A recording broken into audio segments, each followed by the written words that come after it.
नमस्कार, आप देख रहे हैं प्रयाग एक्सप्रेस न्यूज। आइए ले चलते हैं आपको बड़ी खबरों की ओर।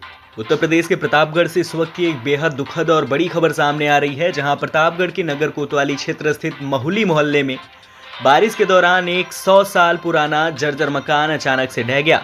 इस मकान के जमीन दो धोने मलबे के नीचे एक ही परिवार के 7 लोग दब गए। दर्दनाक हादसे में 6 लोगों की मौके पर ही मौत हो गई, जबकि एक व्यक्ति गंभीर रूप से घायल भी हो गया है, जिसे इलाज के लिए तुरंत अस्पताल में भर्ती कराया गया है। ब्यूरो से मिली जानकारी के मुताबिक इस दर्दनाक हादसे में परिवार के माता पिता, बेटा, बहू और 2 मासूम बच्चों की मौके पर ही मौत हो गई है। भीषण गर्मी के चलते एसी लगे होने के कारण पूरा परिवार एक ही कमरे में सो रहा था, तभी अचानक जर्जर मकान का छत व दीवारें ढह गईं। हादसे की सूचना मिलते ही क्षेत्राधिकारी, सीईओ और भारी पुलिस बल मौके पर पहुंचा और स्थानीय लोगों की मदद से मलबे को हटा करके रेस्क्यू ऑपरेशन चलाया गया। जिलाधिकारी अभिषेक पांडे जी का कहना है कि बारिश के कारण महुली मोहल्ले में जर्जर मकान गिरने से यह दुर्घटना हुई है। मलबे में दबे 6 लोगों की मृत्यु हुई है और एक घायल को अस्पताल पहुंचाया गया है। पीड़ित परिवार को हर संभव सहायता दी जा रही है। एक ही परिवार के 6 चिराग बुझने से पूरे महुली मोहल्ले में मातम पसर गया है। प्रशासन की ओर से राहत और मदद की प्रक्रिया शुरू कर दी गई है। प्रतापगढ़ से हमारी स्पेशल रिपोर्ट में फिलहाल इतना ही। बने रहिए प्रयाग एक्सप्रेस न्यूज के साथ। प्रयाग एक्सप्रेस न्यूज, आपकी खबर हमारी नजर। बहुत ही दुखद हादसा है और कल से जो लगातार बारिश हो रही है उसकी वजह से रंजीतपुर चिलबिला जहाँ पे हम अभी हैं वहाँ पे महुली में प्रमोद श्रीवास्तव जी का मकान था और उसकी दूसरी मंजिल पे जो एक कमरा बना हुआ था उसकी छत पुरानी तकनीकी रविश के आधार पे बनाई गई थी।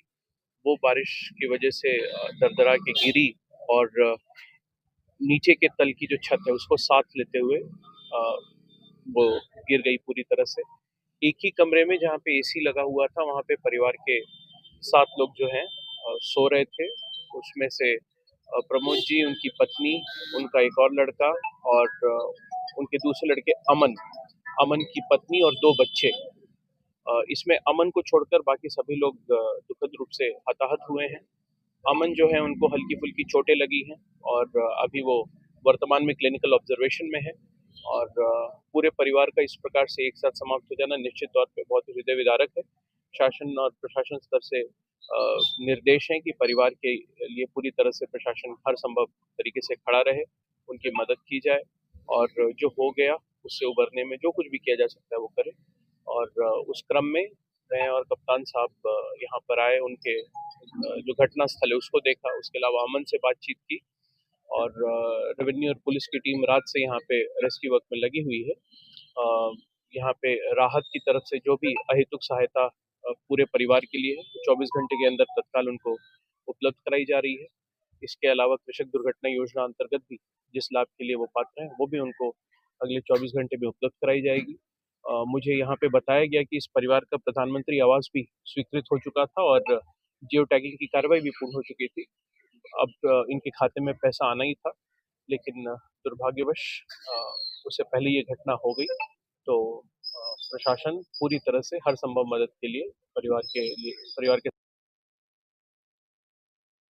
बाकी हमारे क्षेत्र के अधिकारी हैं उनको भी सचेत कर दिया गया है कि तत्काल प्रभाव से एक स्ट्रक्चरल ऑडिट अपने अपने क्षेत्रों में करना प्रारंभ कर दें, जिससे कि इस प्रकार की घटनाओं की पुनरावृत्ति ना हो सके। Thank you.